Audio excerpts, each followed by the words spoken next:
Most relationship problems don't happen because people don't care.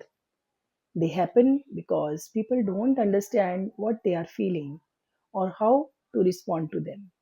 You can be intelligent, you can be kind, you can even be successful and still struggle emotionally. That does not mean something is wrong with you. It just means that no one taught you emotional skills. Today, we are going to talk about how to raise your EQ, that is emotional intelligence, in a way that actually changes how you relate to yourself and others. Not theory, not surface motivation, but real human skills. Let's clear one big myth first. Emotional intelligence does not mean being emotional all the time, being calm all the time, or never getting triggered. High EQ people feel deeply. The difference is they understand what they are feeling and they take the responsibility for how they respond. EQ is the ability to recognize your emotions, regulate your reactions, and relate to others without losing yourself.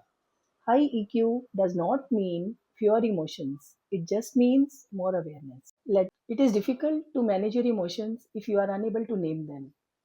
Most people live with these three emotional words: I'm fine, I'm angry, I'm sad, but emotions are much more specific than that.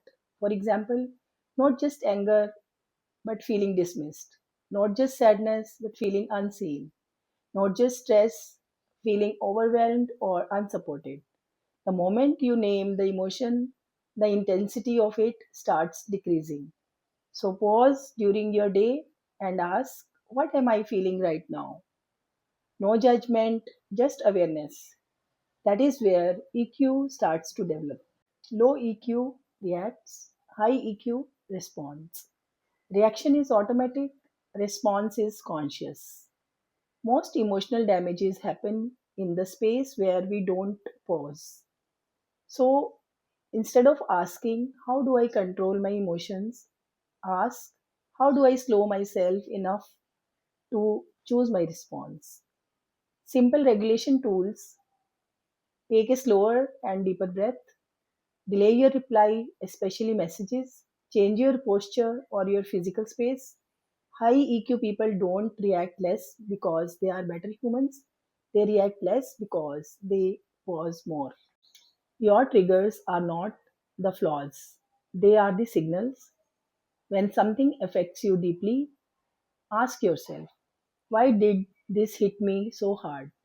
Very often, the reaction is not about the moment, it is usually about an old wound being touched. Maybe it connects to fear of rejection, fear of abandonment, or fear of not being enough.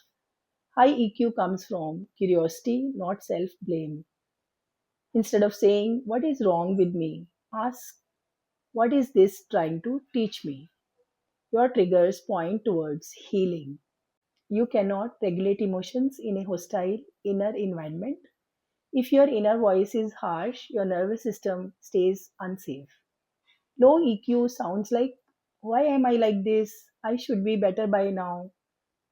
And high EQ sounds like, this is hard, I am struggling, and that is human.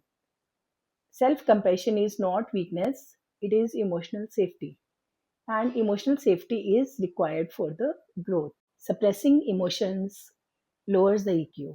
Exploding them also lowers the EQ. Communication of the high EQ people is honest, not harsh. They are clear, not reactive. Their boundaries are there, which are not silent. Instead of blaming, they will say, you make me feel like this. I felt hurt when you. I need clarity around this. This matters to me. When you take responsibility for your emotions, you create space for connection. Expression with accountability is emotional maturity. Empathy does not mean fixing people, it does not mean absorbing their emotions, and it also does not mean abandoning yourself. Real empathy sounds like, that sounds really heavy. I can see why that is hurting them. And then there are boundaries because empathy connects, whereas boundaries protect. High EQ relationships balance both of these. EQ does not grow through motivation, it grows through reflection. Each day, ask yourself, what did I feel today? How did I respond? What did this teach me? One emotion, one reaction, one lesson, that is enough. Raising your EQ won't make you perfect, but it will make you present, more aware, more grounded, and more capable of healthy connection. If this video resonated with you, like, share, comment, and subscribe for more deeper conversations on emotional intelligence, healing, and relationships. And tell me in the comments which part of EQ do you struggle with the most.